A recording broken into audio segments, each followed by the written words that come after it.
Despite moments of infatuation on both sides, these were not love relationships. The few hustlers accepted they were not business relationships. They were encounters whose most important aspect was that mutual pleasure was exchanged. An aspect that, yes, colored all other aspects, but that did not involve any sort of life commitment. Most were affable but brief because, beyond pleasure, these were people you had little in common with.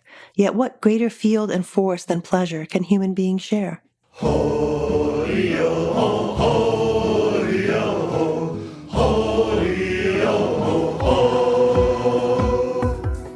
Hello and welcome once again to the Spouter-Inn. I'm Chris. And I'm Suzanne.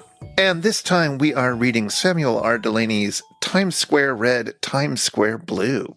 And it's so awesome. I'm glad you enjoyed it. This is the first piece by Samuel Delany you've read, is that right? It is. I kind of dipped into and out of some of his science fiction writing, but I never engaged with it in a sustained way. And it's not because I didn't want to. It's just like something else came up or whatever. It was a kind of an interruption. So I've been meaning to read his work for a long time.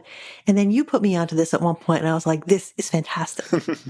Yeah, I am a huge fan of Samuel Delany. I have read, I don't want to say all of it because he's written quite a lot, but I've read a significant portion of what he's written. And he is certainly one of my favorite living writers. And I'm super glad that you enjoyed this book, which I read when it first came out about 20 years ago. And it meant a lot to me, and it molded how I think about all sorts of things, which we get to talk about today. That's funny. I was going to ask you if you were more drawn to his fiction than his nonfiction, because I had only known about him in terms of his fiction until relatively recently. I think they're both great. He's somebody whose mind you just want to take a nice bath in.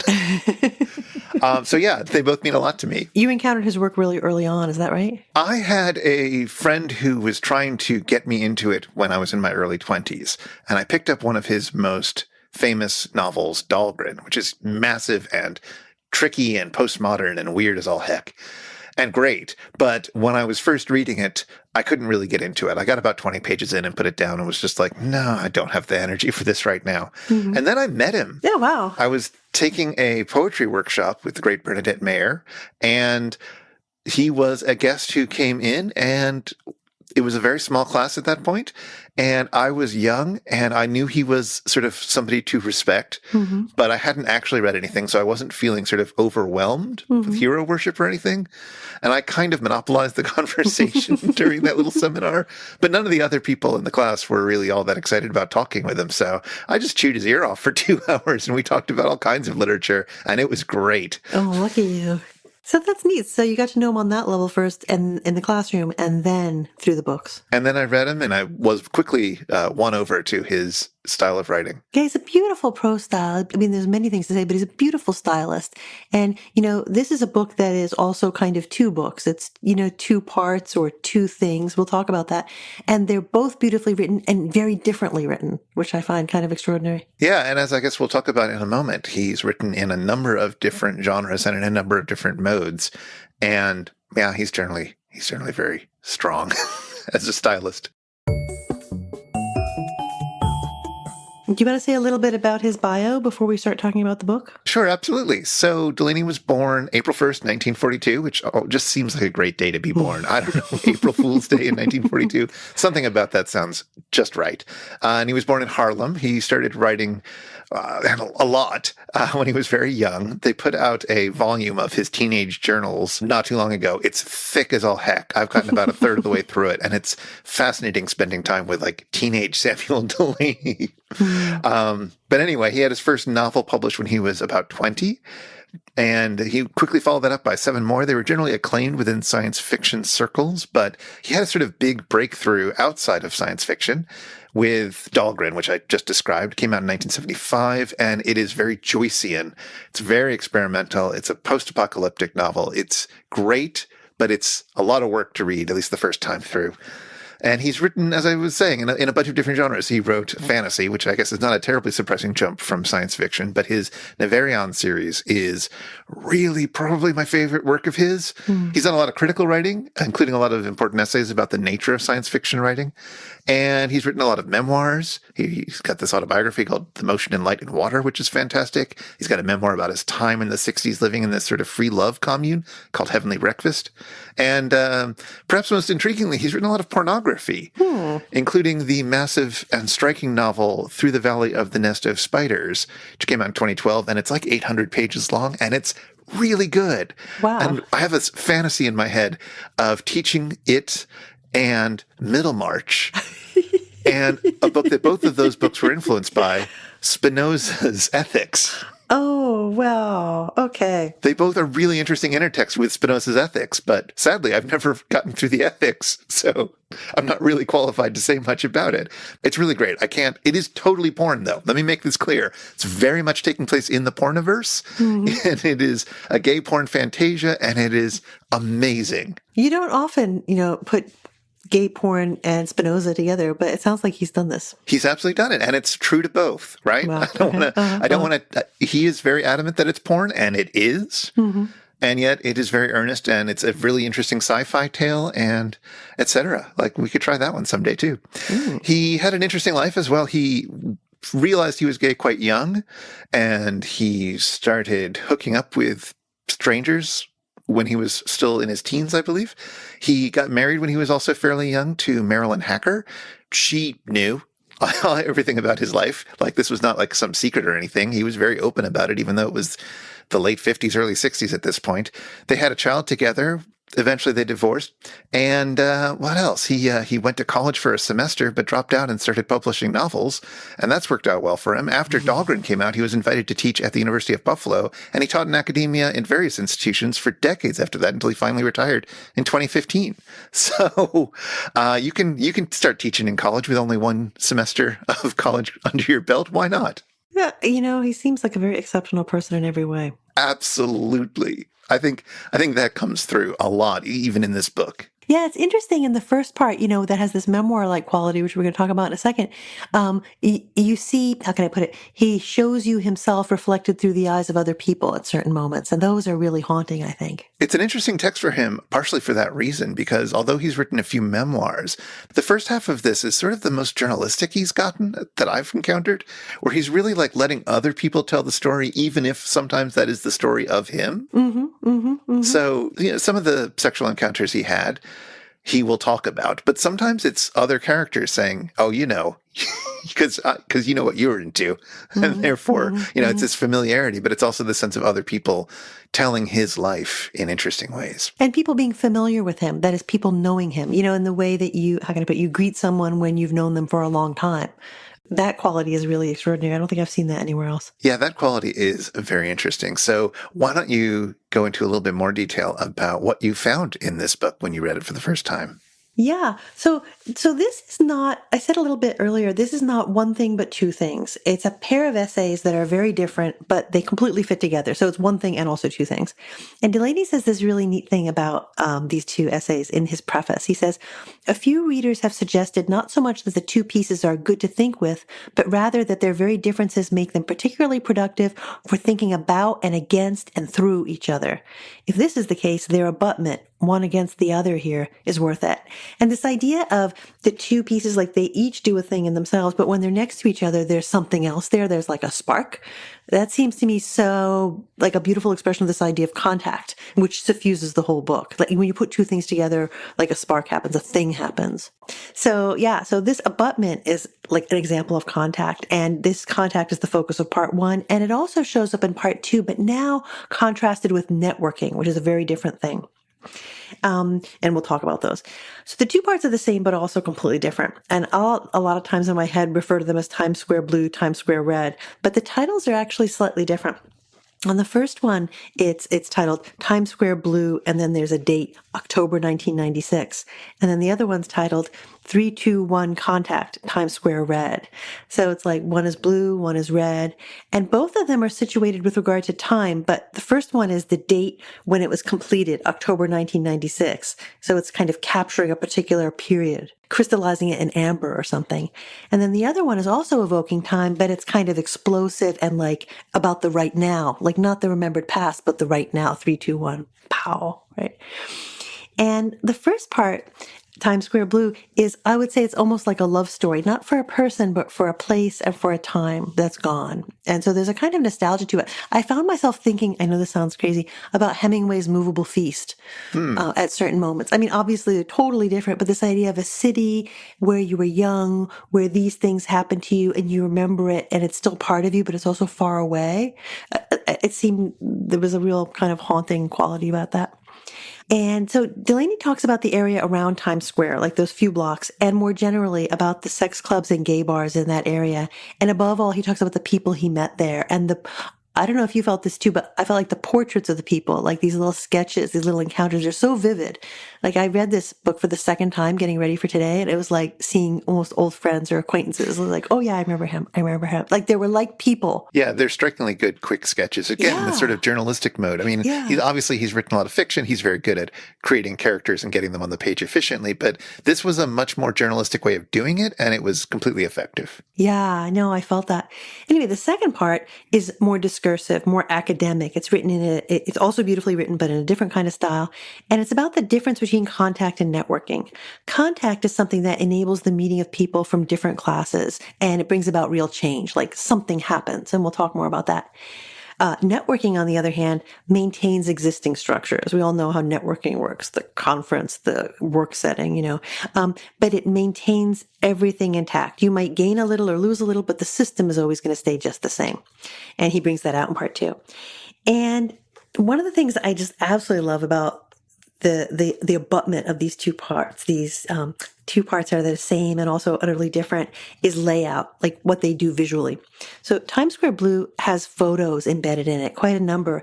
And they're not like whole page photos generally. They're like part of a page. They're part of that organic whole of the page. And the captions are often really haunting. And these are pictures Delany's taken himself. So it feels like somebody's photo album almost, They're mostly ones he took. Some of them are taken by a photographer for a magazine article that this was originally published as part of. And it does look like the layout is like a magazine article where you might have a photo inset of the person that's being talked about. Yeah, I think to both of those things, like that's definitely true. The magazine-y quality is there, but also, I don't know if you felt it, like it felt like photo album-y too in a way, like because it was intimate. Like there were people that were evoked in words on the page in this really haunting way, and then there they are, right? And Times Square Red does something different. It has side commentaries in a bold-faced type, almost marginal glosses that open up another dimension of his analysis. And there's just this one moment almost in which the two parts converge. I was really struck by. There's this one photograph that appears both in Times Square Blue and in Times Square Red, and it's captioned in the first. It's a guy called Daryl that he knows, and in the second one, it's not captioned with his name or anything like that. Not captioned at all, and you don't see his name in the text.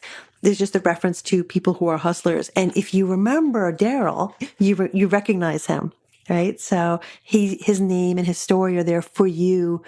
You know what I mean? If you read the first part. And so that kind of, it's almost like a wormhole between two universes. I mean, that's how it felt to me. It was so cool. Yeah. And he's also there in between the main text and a sidebar, and both of which are discussing hustlers at that moment. Yeah. So he's sort of in between stitching the two halves of the book and then the two halves of this essay together. Yeah. So that's so neat. Anyway, so this is a book that is amazing in a number of different ways, and form is one of them. It is a really smartly laid out book. And I also have to say, like, as a physical object, I've got the hardcover from when it first came out, and it's got a really satisfying heft to it. Like, it's a really thick and heavy board in the hardcover, and then the pages are a little bit thicker than usual. And it's also just a little bit wider than you'd expect, considering how tall it is. Like, the aspect ratio is a little bit off, and it's really satisfying to hold and flip through and read as a physical object. So it's really well thought through. Do you feel like that was really purposeful? In other words, is the bookiness of this book part of its message in some sense, do you think? I mean, always you want to have a beautifully produced book, but this one's striking. Yeah, I mean, it's New York University Press that published it. I assume that they often take care with books, or at least they might have back in the 90s when you had more of an option to. I don't know. It was very thoughtfully put together. Let's just put it that way. Well, I guess maybe one of the reasons I asked that question is because especially the first part, Times Square Blue is preoccupied kind of with what's left when a time is gone and a place is being kind of evacuated. There like, I keep using the word elegiac. There are these elegiac kinds of moments and these kind of like fragments, descriptions of fragments that kind of connect to that past. And that's why I was thinking about the bookiness and that connection. There's this one moment that I really loved. It's a caption. Mary mentioned the captions are kind of haunting in some cases.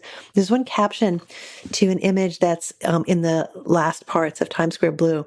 And he talks about the young men who are standing there. Within the year, the buildings behind with the gates down before their windows will also be torn down.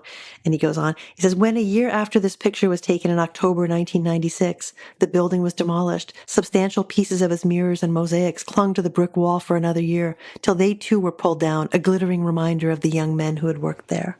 I think it's so beautiful. And also, this picture was taken in October 1996, right? That's that timestamp again that is in the title. Were you in New York at that time? Well, not in the 90s. Actually, I had just moved to Toronto in 95, so just before.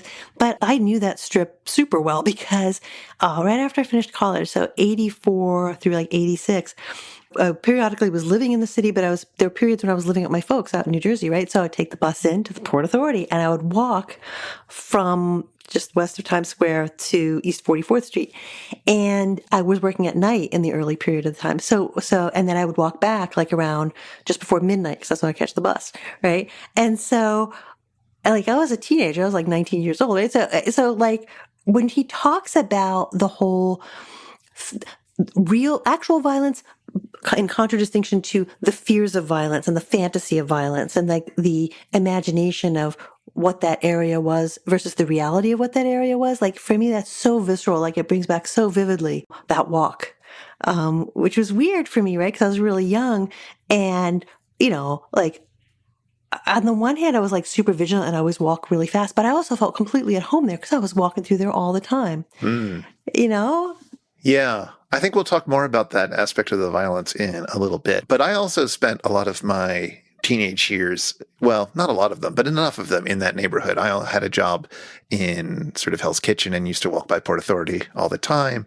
And sometimes would even walk by this stretch of Times Square with all the theaters on it. Although I knew that was like a weird and dangerous street, and actually walking down Times Square on that block was always, at least at that time, a bit, you don't want to do that. You probably don't want to do that. I mean, again, I don't know if there's actually anything to be afraid of there, but it definitely was culturally, you're told that.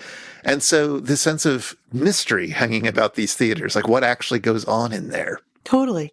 Did you have any sense of that before you read this book about the procedure, the logistics, or even just like the nature of the sex that you probably assumed was happening inside these theaters? Well, not the theaters, but like, so it was complicated. So during the period of time when I, so in the mid 80s, right? So when I was around there, I remember passing those theaters and like they had exactly that kind of aura you're describing, where it was like scary yet also kind of like exciting. You were like, it's dangerous. I shouldn't be here, and yet I am here. Right?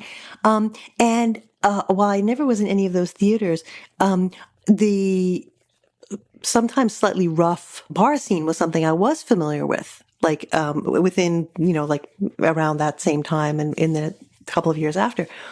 And, so there's some things that were quite unfamiliar, like when he describes how the theaters worked and how admission worked and the different kinds of people he encountered there, like that was not part of my experience. But certain parts of that world he was describing were familiar. And so the nostalgia that emerges from part one, from Times Square Blue, was in part something that Delany's totally put there. But in part, I'm sure it was coming from my own affect, being like, oh yeah, I remember that kind of thing. And like that, that whole Anna story that he tells about taking his female friend with him. Yes. Why don't you tell what the story is? It's a very strange little story. So women in general in here are kind of weird. Like it's not bad, but it's odd the way women function here and the kind of social logic. And so that is something we might talk about as well. So I think the way she's introduced into the story is actually really interesting. So this is a friend of his called Anna, and he's just been talking about how the pornography works, because the gay sex that's happening in the theaters is sometimes accompanied by gay pornography, but at other times it's straight pornography. It's straight sex that's happening on the screen, right? And so he talks a little bit about what's going on there, like what is the function of the woman, which he has in quotation marks. This is a kind of abstract thing in the generation of desire and how desire is going to work in this setting, right? Even the elegiac first part, Times Square Blue, even that has this kind of really interesting analysis happening. So he says, this would seem to require that someone point out vigorously that its charm, sociality, and warmth, if it has any, depend entirely on the absence of the woman, or at least depend on flattening the woman, and until she is only an image on a screen, whether of light or memory, reduced to pure sexuality, till a magical essence, a mystical energy, she pervades, grounds, even fuels the entire process, from which she is corporally, intellectually, emotionally, and politically absent. It's a really interesting passage. So it's on the heels of that analysis of the woman as an abstraction that he talks about bringing his friend Anna to the theater. Yeah. And so I thought that was a really interesting kind of staging. Like, what does it look like when you bring an actual live woman to these things, right? Exactly. It's a question that, like, in the story, he doesn't even know the answer to, right? No, like, he has a sense that, yeah, women sometimes come in, sometimes couples come in, but, like, he doesn't really have a sense of what those women are like. He's not really engaging with the women that men are bringing into these movies. So what is it like for a woman to come in? What would that mean? And he's super curious about it. Yeah. I mean, he mentions that occasionally a prostitute will be brought in by a man, and he'll refer to couples, but he doesn't bring it out. But presumably, how can I put it? The intersocial dynamic between the men might be such that maybe you don't share with. I mean, like, I don't know, right? So he's not in that space. But he brings his friend Anna, who's curious and wants to come see what it's like. And so he brings her in, they sort of look around a little bit, and I think he leaves her for a little bit while he does a sort of once around the space. And then she also sort of explores. And then as the time in there unfolds, they witness or watch or sort of privy to sexual activity that's happening there.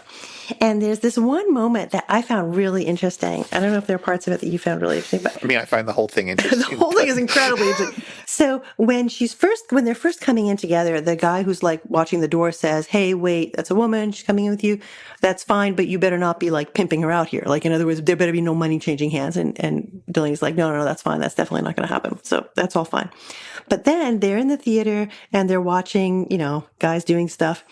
And then during a lull, as several other of the observers had been doing from time to time, she reached in to feel the man.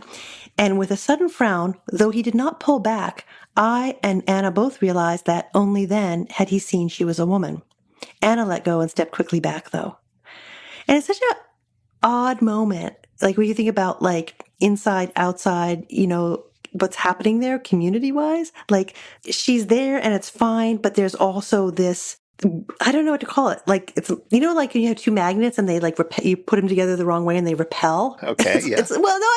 There's something force fieldy here, kind of, like he does not pull back. She let go and stepped quickly back, though. So she's there, and it's fine, but it's also, there's things going on that she's just not part of in that way. Yeah, she's not expected there. She's not part of this. I mean, community is one way of thinking about it, but that's a little off. But in terms of the demographics, let's say, of people that you would expect to encounter, she's not part of that. Yeah, and it's not that people are mean to her or unwelcoming to her. There's this other moment a little bit early on where, they figure out, somebody notices, oh, that's a girl. And the other guy's like, oh, it's fine, keep doing what you're doing, right? And they keep doing what they're doing.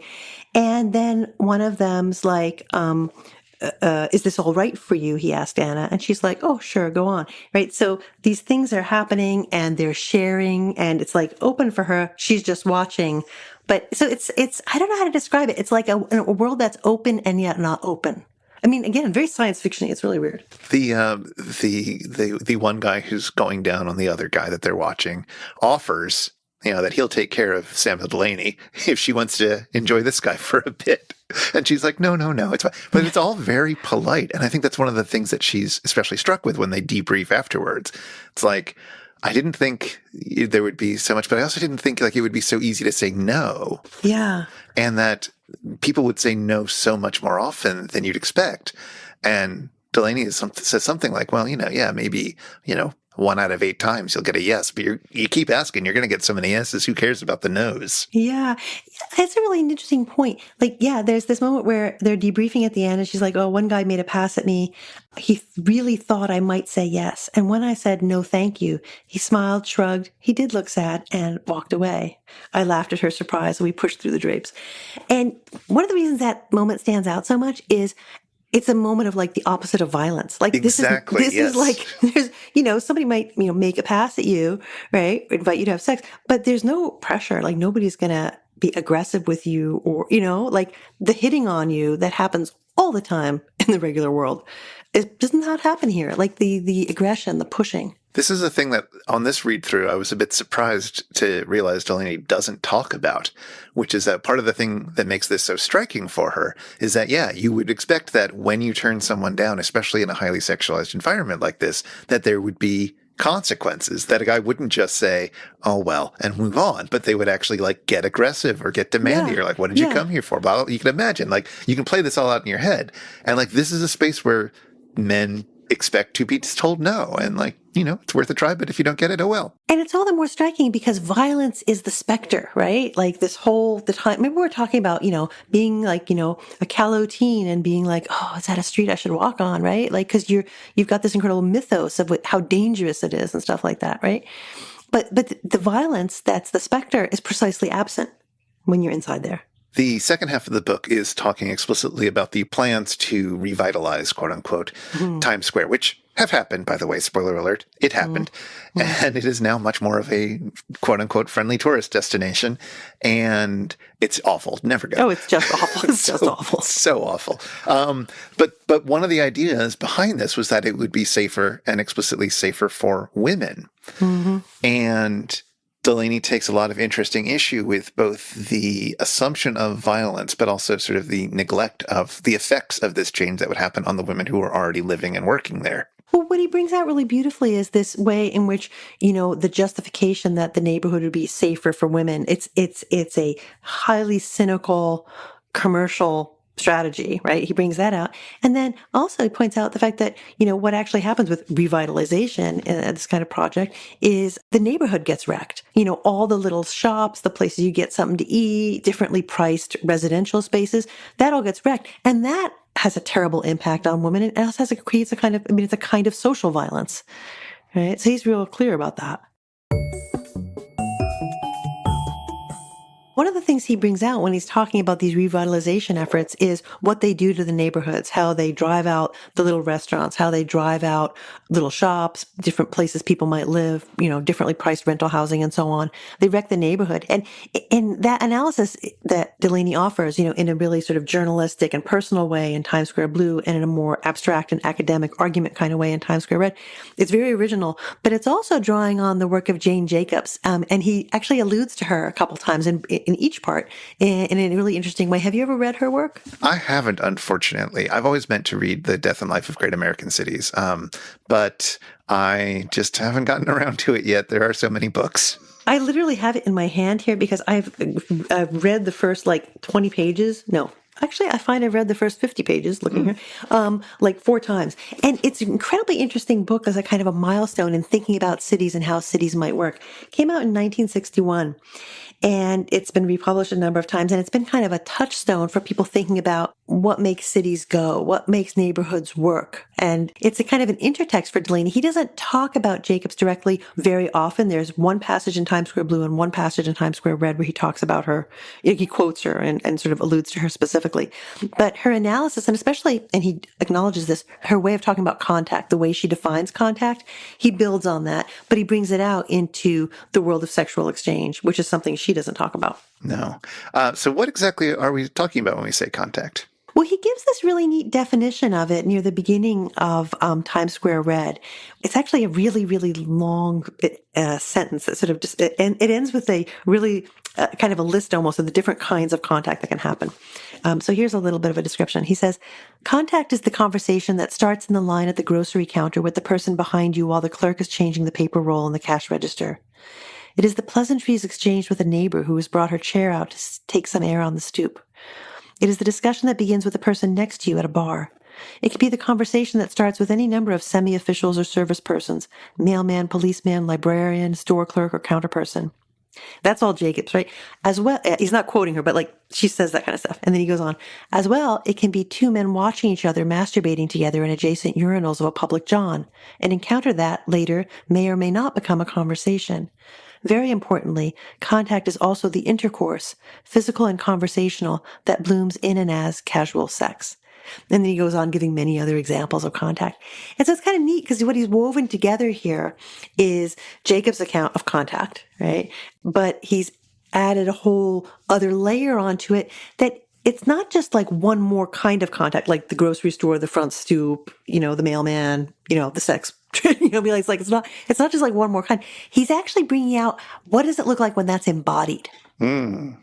Right? It's like a whole nother layer almost, right? So it's not just one more in a series of kinds of contact, but it's like, what does it happen when the body is the site of that social intercourse?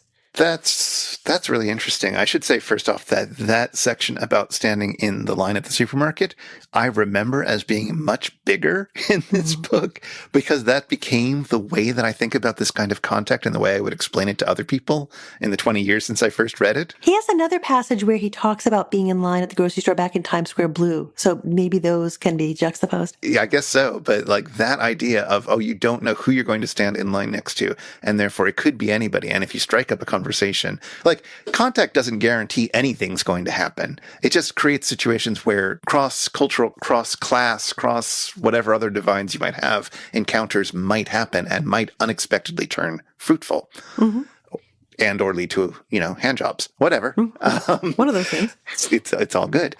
And so, this is a really interesting idea, but this notion that you're bringing up that it's sort of more embodied here, I guess that's true. I mean, all the rest are so conversational, or, even if they are material, somebody that you decide to lend a book to. You talk with somebody you meet randomly and they're really interested in the topic. And so at least if you're Delany, you lend books to people all the time, apparently, and you may or may not get them back or ever talk to them again. And that's fine because you were doing a solid or something. So I guess there's some materiality, but this is a very explicitly bodily version of that. And that is really intriguing. Yeah, I think that this notion of embodied contact is kind of running like, I don't know what to call it, like a counterpoint through both Times Square Blue and Times Square Red, because we talk about the vividness with which he gives you these different people, and you have like, it's a little character sketch and you kind of feel like you know them. So in Times Square Blue, there's Gary, who always brings this quart bottle of beer with him when he goes to the films. There's Tommy, who he encounters many times over a long period, who Delany invites to come have breakfast with him, to meet him for breakfast at his home, but he just never comes because he's fearful that it's not a real offer. And there's Joey, there's Arlie, there's all these different guys, right? And there's something that's part of that contact, that physical contact. But in part two, also in Times Square Red, there are also contact stories that show up, and they are also like embodied or physical in a certain kind of way. Like there's a materiality to them. So, for example, there's that example he gives of the marathon runner. Do you remember that? He says, I had a friend who was a marathon runner, and he was not like such a great marathon runner, but he would like always run about 10 miles. And then when a marathon was coming up, he would start like slowly amping up to get closer to the proper period, right? So one time he's out running and there's a woman who's yelling because her purse has been stolen. And so he says, oh, don't worry. I'll get it. And so he goes running after this like 14, 15-year-old who's stolen the purse. And he knows that there's no way this kid can outrun him because he just stays about 5 yards behind the kid all the way, but like, kid's not going to outrun the marathon runner. So the poor kid like collapses after like 10 minutes and he gets the purse and he goes back, runs back, and the woman's already left because I guess she's all freaked out, but her ID's in the purse, so he's able to get it back to her. So he says this is an example of contact. So like that the purse is in a way the site of contact. And then there's the example of, he talks about how there's this contact that happens, looking at books in front of a bookstore, the time that Ray Bradbury was complaining about how science fiction books never get reviewed in the papers, but he was complaining about it to this guy he was talking to, who happened to be Christopher Isherwood, who was writing reviews anyway. And so we did a review. And launched Bradbury's career outside of the science fiction realm and into sort of greater literary circles. Yeah, exactly. And also like did something for the visibility of science fiction itself, right? Yeah. To some extent. And so the book there that they're talking over, the book that's in their hands, right, is the kind of site. And then my favorite one, which I think is incredibly beautiful, I don't know if you remember this passage, where he's talking about a comet that he sees in the sky. Oh, yes. Hail Bob, specifically. Yeah. So it's pretty near the end of Times Square Red. And he talks about, pointing out to one person, another person, and these whole bunch of people, they're all brought together by the thing they're looking at. And it sort of passes on. So one person tells another, and it's not just a chain, like it kind of doubles back on itself. So there's this lovely, lovely end to the passage. He says, a minute later, I pointed it out again to a homeless man in his 20s with blackened hands and short black hair who'd set his plastic garbage bag down to dig in a garbage container for soda and beer cans. Oh, wow, yeah. Slowly, he stood up to rub his forehead. That's neat. While I walked on, a moment later I glanced back to see he'd stopped an older Hispanic gentleman in an overcoat with a pencil-thin mustache who now stood with him, gazing up. There, you see the comet? With my cane, I walked up my stoop steps, carrying my groceries and my notebook into the vestibule, where I unlocked the door and pushed into the lobby. And I just love that moment because it's the end of a long description of like all these different people, like a whole series of contacts, right, that are sparked by the comet, right? And the last contact is not Delany with somebody else, but he's been in contact with this homeless man, right, with the blackened hands, like not abject figure, but he's like kind of on the edge, right? And that guy on the edge talks to the Hispanic gentleman with the mustache and passes it on there, right? And Delany then moves through this like liminal space. Like he moves in through the vestibule, through the door, into the lobby, and out of the zone of contact. It's like so cool.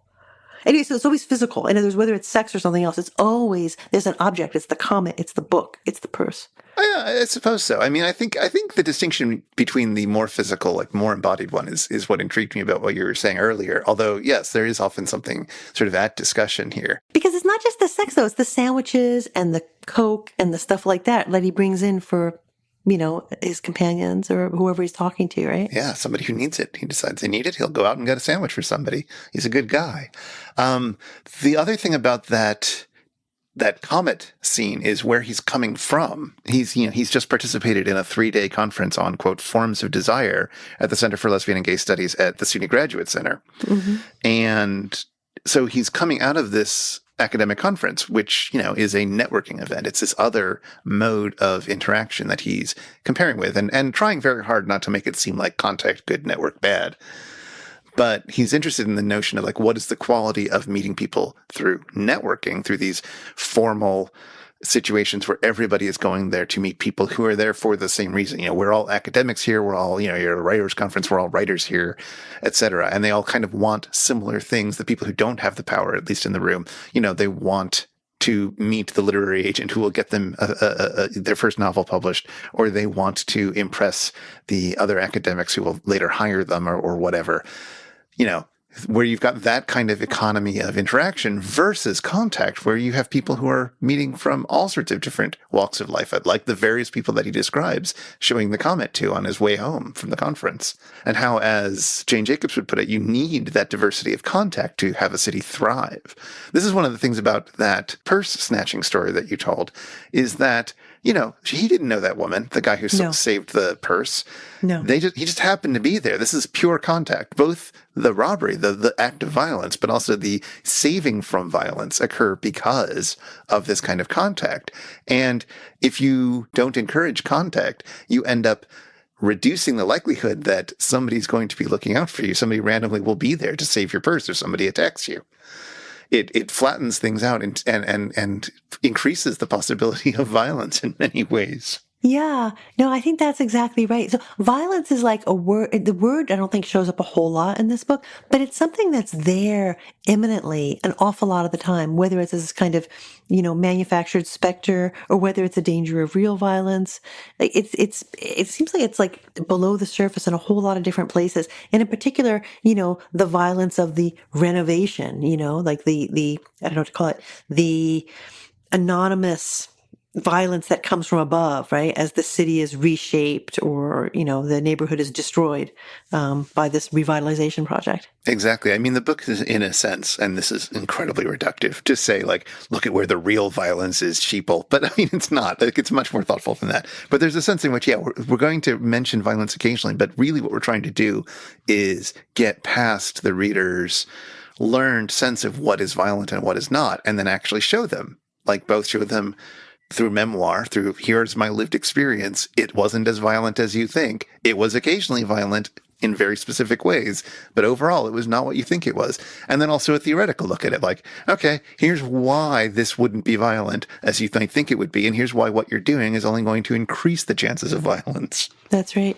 Yeah, he gets into that in a really neat way in Times Square Red when he's talking about the actual numbers around violence. If you look at a small town versus if you look at the city, there's this perception that the city is the site of violence. But he says, if you look at the actual annual numbers, you're more likely to suffer violence or even death because you're looking at murder rates in a small town.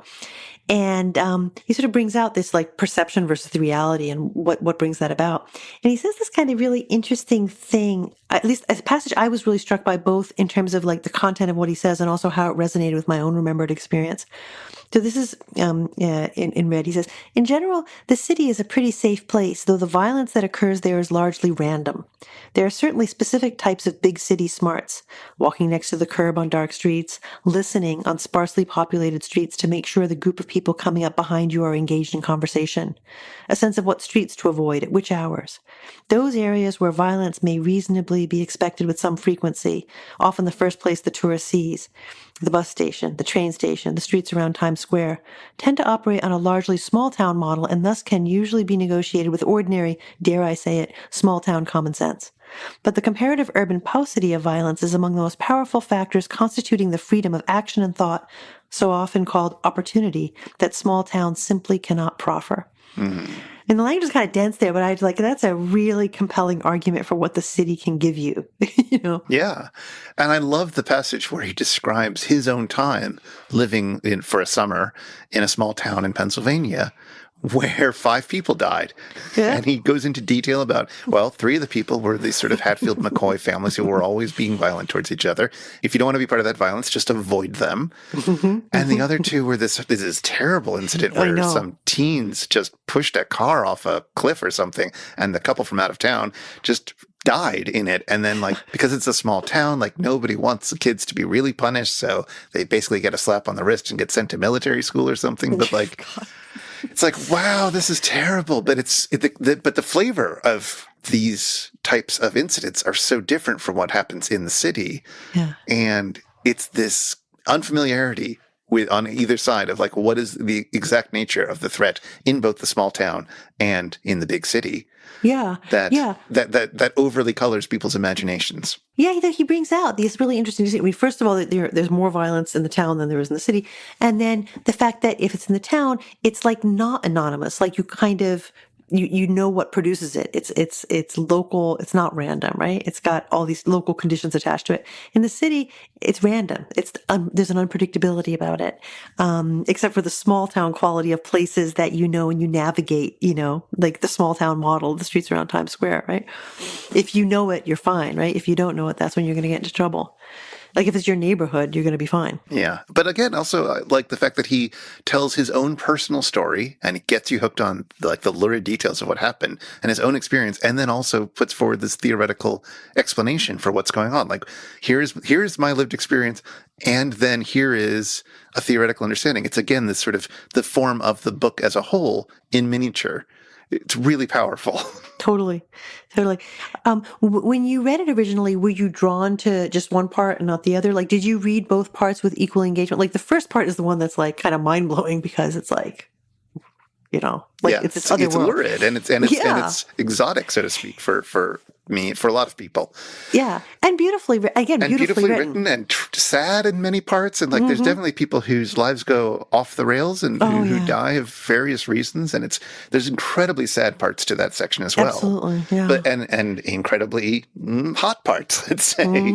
I loved both of them. I have to say, I loved the detail. I loved the forthrightness with which he gave forward those details. It still reads as shocking. I mean, I think he said something about, Jane Jacobs didn't talk about the sex because, you couldn't then, but we can now. And it's just no, most people can't talk about it as well and as honestly as you do.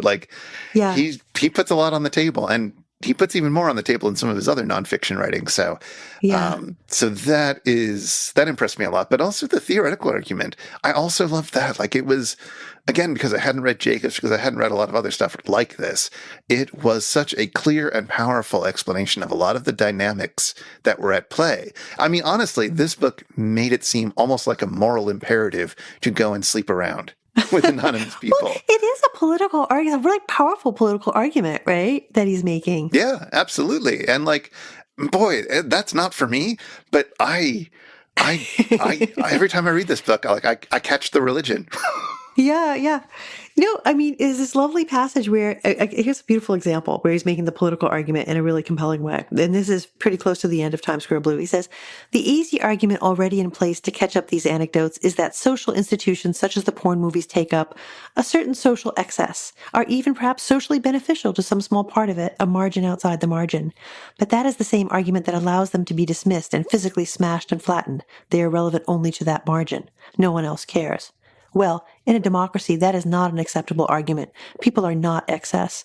It is the same argument that dismisses the needs of blacks, Jews, Hispanics, Asians, women, gays, the homeless, the poor, the worker, and all other margins that, taken together, people like you, people like me, are the country's overwhelming majority. Those who, socioeconomically, are simply less powerful. I mean, I'm like, preach it. You may not be surprised that I had that page open when I was planning to veer the conversation towards that very passage. Yeah, we are one. That was such a lovely passage to reread.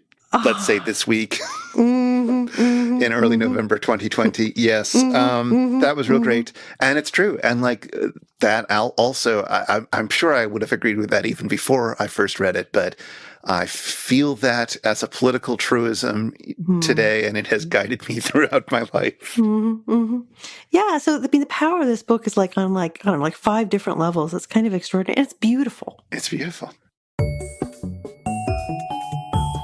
So I'm curious about this book and how you read it as, let's say, an academic. This is not an academic book, but it's doing the sort of thing that academic books often do, which is to say it's intervening in a conversation that's happening around a few issues. It's putting forth some proposals. It's drawing upon other texts that are doing it. It's drawing on evidence in various different ways. It's putting out theoretical arguments. Like, it is kind of academic in some senses. I don't know. Does that jive with how you read it? Does it fit in that context at all? You know, even without having a massive apparatus of footnotes. And if so, does this work point you in directions where you might want to take your own academic writing?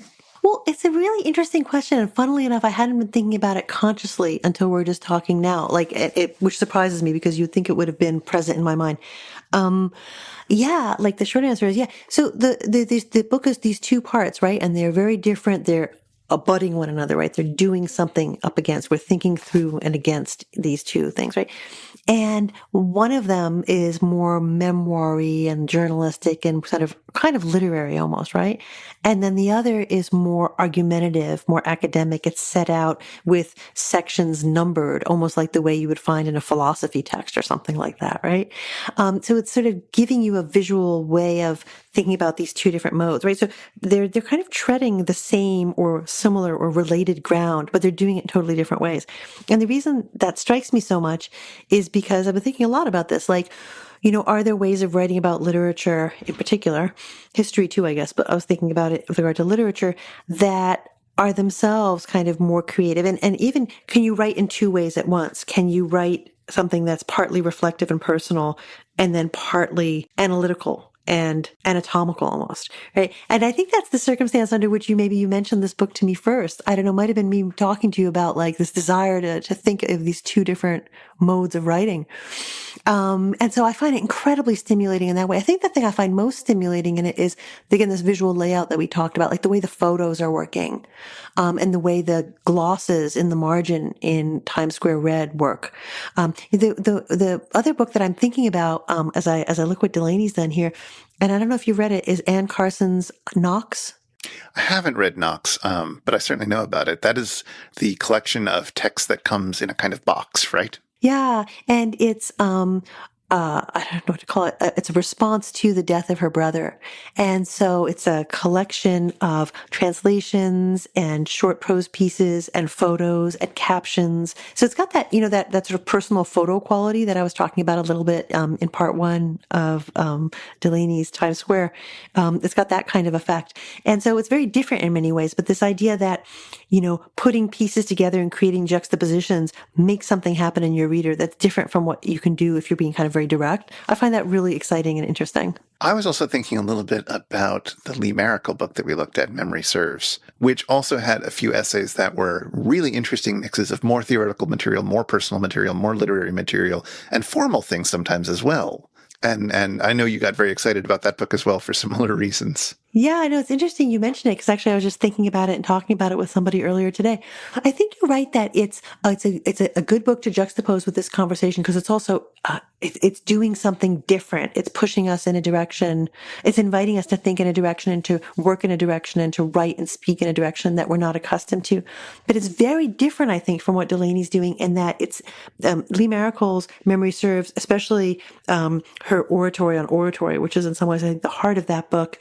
It's inviting you to think about oral modes, words that kind of dance on your skin, right? And thinking about what does it mean to translate oratory, right? Which is oral, which is spoken, and which is immediate, and which is dependent on those who are listening to it. What does it mean to translate that or to render that as written text, like make it into a book? And here, it strikes me that it's so much more.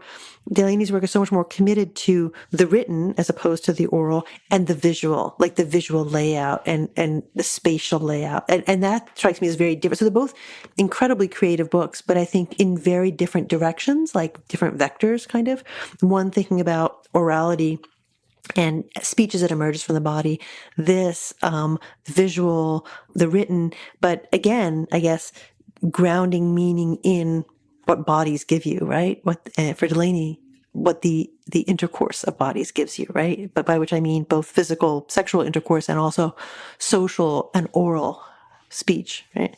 Yeah, it's interesting. I don't know how much input he had in terms of the layout of the book, but he is sort of a notorious proofreader, let's say, in that books of his keep coming out and he keeps publishing addendas and they keep revising things. And, you know, he would have looked at the proofs and he would have made his voice heard if he didn't like what he saw. I'd be curious to know because it's, I think, very brilliantly laid out, and that means either it's something he oversaw or somebody who was very much in tune with what he's trying to do.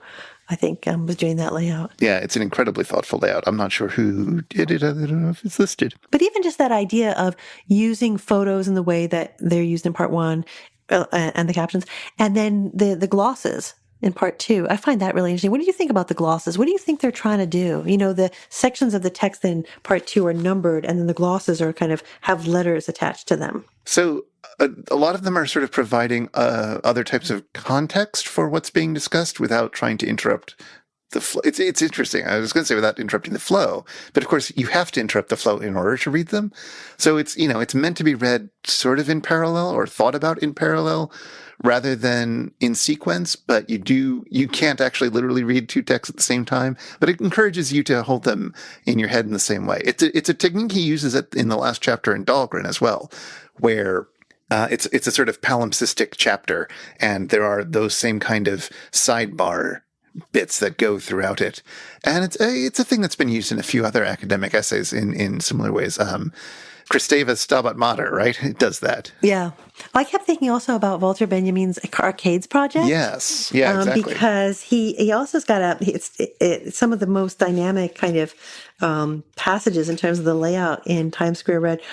He's explicitly talking about, you know, aura and talking about cities, and he mentions Paris. So I'm like, I wonder if he's like sort of inviting us to think about this. I'm pretty sure he's familiar with it, yes. Yeah, I know, but I mean, inviting us to, I mean, he doesn't mention him at all, but like inviting us to think about it. No, but I'm sure it's on his mind. Yeah. Did you I have to ask you, did you notice the section, the marginal glosses about the theater district? And I was so struck by that because we're in a moment when that's all getting like something different's going to emerge from the ashes of that, right? He talks about how the big theaters are just run by these two big organizations. Real creativity, small theater is just being totally squeezed out. And he says that, you know, maybe someday, you know, it'll be revived in some other kind of way. And I'm like, wow, we're exactly in that moment where the theaters, like the bad news is that the theaters are being crushed, like by which I mean the Broadway theaters, right?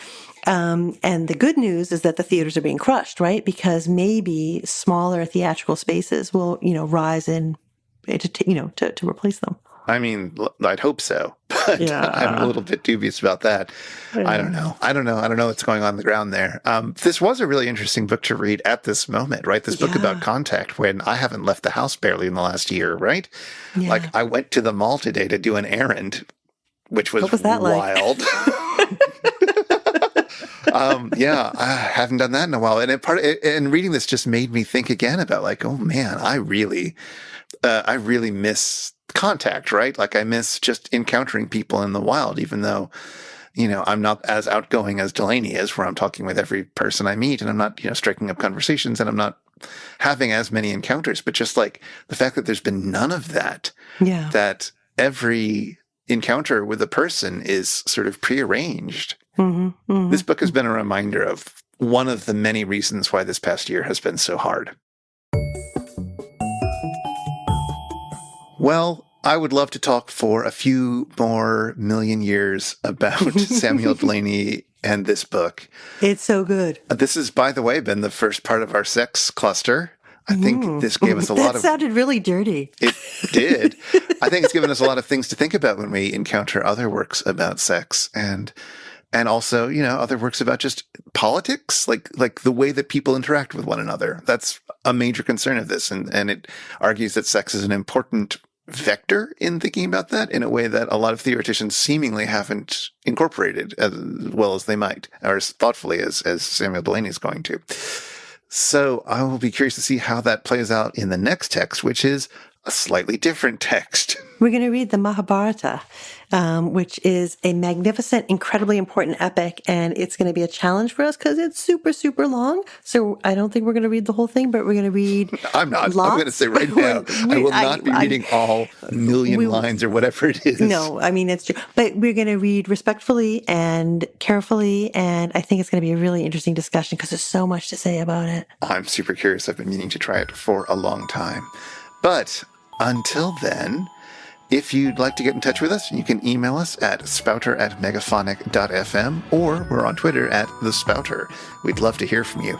Show notes with links for anything we've mentioned in this episode will be at megaphonic.fm/spouter/37, and the Spouter-Inn is one of the fancy little podcasts over at Megaphonic FM. So until next time, see you again at the Spouter-Inn.